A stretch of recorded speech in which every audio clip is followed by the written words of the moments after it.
अस्सलाम वालेकुम नाज़रीन, मैं हूं मकसूद कैफी और आप देख रहे हैं मकसूद कैफी डिजिटल। नाज़रीन, चूनिया के अंदर आज एक दिलफराश वाकया पेश आया है। आज सुबह ही ये इतला सामने आई है कि एक नौजवान फरक अब्बास शाह है जो वो उसका नाहक कत्ल कर दिया गया है। थोड़ी देर बाद उसके जो गुरसा हैं वो एक FIR दर्ज करवाते हैं जिसमें सैयद अजहर हुसैन जाफरी जो मदई हैं वो कहते हैं कि रेहान हैदर हमारा बेटा है जी, उसने हमें बताया है बदरिया खून के फलां जगह पर अब्बास है जो वो फर्क अब्बास को नाहक कत्ल कर दिया गया है। तो हम मौका पर पहुंचते हैं, तमाम हकायक देखते हैं और हमें पता चलता है कि मेरे बेटे को नवाज शाह और शेख जैन ने उस्तरों के पे दर पे वार करके नाहक कत्ल कर दिया है।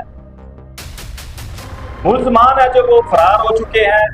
माज जो दोस्त हैं उनकी राय ये है कि ये नशे की वजह से इनकी आपस में तू तकरार हुई थी और तू तकरार के बाद जो है वो इन्होंने उस्तरों के वार करके इस नौजवान को नाहक कत्ल किया है। लेकिन उसके घर वालों ने FIR के अंदर इस चीज को ऑन नहीं किया। उनका कहना है कि ये जाती रंजिश की बिना पर मेरे बेटे फर्क अब्बास को इन्होंने नाहक कत्ल किया है। अब मुल्ज़मान फरार है जी, पुलिस ने मुकदमा दर्ज कर लिया है। मुल्ज़मान के खिलाफ जो कार्रवाई है वो जारी है। टीमें तश्कील दी गई हैं लेकिन अभी तक एक भी कातिल गिरफ्तार नहीं हो सका।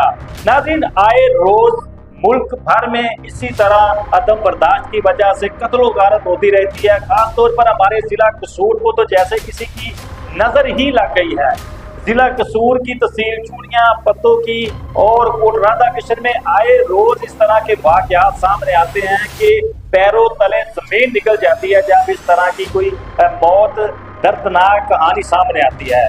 तो ये अदम बर्दाश्त की वजह से ही सब कुछ हो रहा है। हमारे जो इदारे हैं वो इस पर तवज्जो नहीं दे रहे। अगर वो तवज्जो दें, जो नशा है इसकी लानत को ख़त्म करें और जो इस तरह के जवारी हैं, ज़्यादातर जो अमवात होती हैं वो नशे की वजह से ही हो रही हैं। हम अक्सर ये आवाज़ बुलंद करते नज़र आते हैं कि इस नशे जैसी लानत को ख़त्म किया जाए, लेकिन अदारे हैं जो वो टस से मस नहीं हो रहे। तो ये जो सूरत हाल है, एक नौजवान की जान चली गई है, उन वालिदैन पर क्या गुजरी होगी। इतना खूबसूरत ये नौजवान है, होए होए होए, कि इसकी जो तस्वीर देख के तरस आता है कि यार कैसे उन जालिमों ने इस बच्चे को कत्ल किया होगा। आगे से ये भीख मांग रहा होगा अपनी जिंदगी की और वो बार बार पे दर पे उस तरह के वार कर रहे थे। इस कदर हवानियत थी उन मुल्ज़मान में कि उन्होंने जरा इस नौजवान पर तरस नहीं खाया। अब उसके जो वालिदैन है वो सारी जिंदगी गम से नडार रहेंगे। ईद शबरात पर इस नौजवान की उनको याद आएगी। मैं बता नहीं सकता, मैं ये वकूआ बयान करते हुए अबीदा हो गया हूँ। मेरा जो दिल है वो खून के आंसू रो रहा है और उसकी वालदा पर या वालिद पर, भाइयों पर, बहनों पर क्या गुजरी होगी, ये क़यामत ही होगी जो उन पर आज सुबह टूट पड़ी है।